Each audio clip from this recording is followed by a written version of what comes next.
অন্তর্বর্তীকালীন সরকারকে আমি দোষ দিব না, কারণ অন্তর্বর্তীকালীন সুন্দরভাবে দেশটাকে পরিচালিত করতে চাচ্ছেন, কিন্তু এই পরিস্থিতির মধ্যে একটা দল বিএনপি এটাকে মুছে দিতে চাচ্ছে। বাংলাদেশের এই যে রাজনৈতিক জুলাই আগস্টে যে গণহত্যা চেতনা, সেটাকে তারা চাঁদাবাজি, টেন্ডারবাজি এবং খারাপ কাজ করে, কুকাজ করে সেটাকে মুছে দিয়েছে।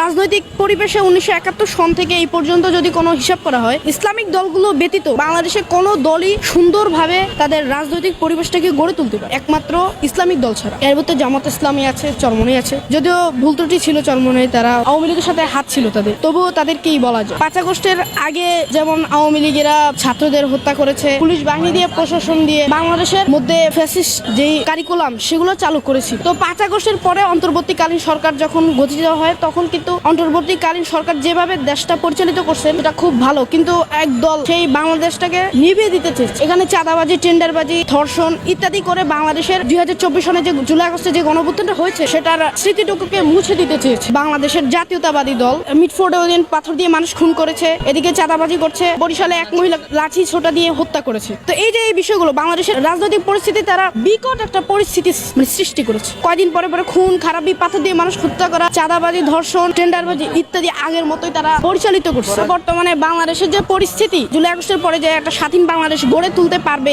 অন্তর্বর্তীকালীন সরকার, সেটাকে তারা মুছে দিতে চাচ্ছে। আমি এদিক থেকে বলবো যে বাংলাদেশ স্বাধীন হওয়ার পরেও বাংলাদেশ অনেকবার স্বাধীন হয়েছে। বাংলাদেশের মূল স্বাধীনতা ছিল 1971 পরে। 1971 সালে এই পর্যন্ত কোনো ন্যায় বিচার প্রতিষ্ঠা হয়নি। বাংলাদেশের বিচার বিভাগে রাজনৈতিক দলগুলোর সমস্যা এবং বাংলাদেশেরও মানুষেরও অনেক দোষ, এবং কি যারা দেশের জন্য দায়িত্ব নিয়েছে তারা খারাপভাবে দেশটাকে পরিচালিত করছে। বিএনপিকে দেখা গেছে, আওয়ামী লীগকে দেখছি, জাতীয় পার্টিকে দেখছি, শুধু জামায়াতকে দেখিনি। বাংলাদেশে 5 আগস্টের পরবর্তী এই সময় পর্যন্ত বাংলাদেশের মধ্যে বাংলাদেশ জামায়াত ইসলামী একটা কর্মকাণ্ড খারাপ নেই।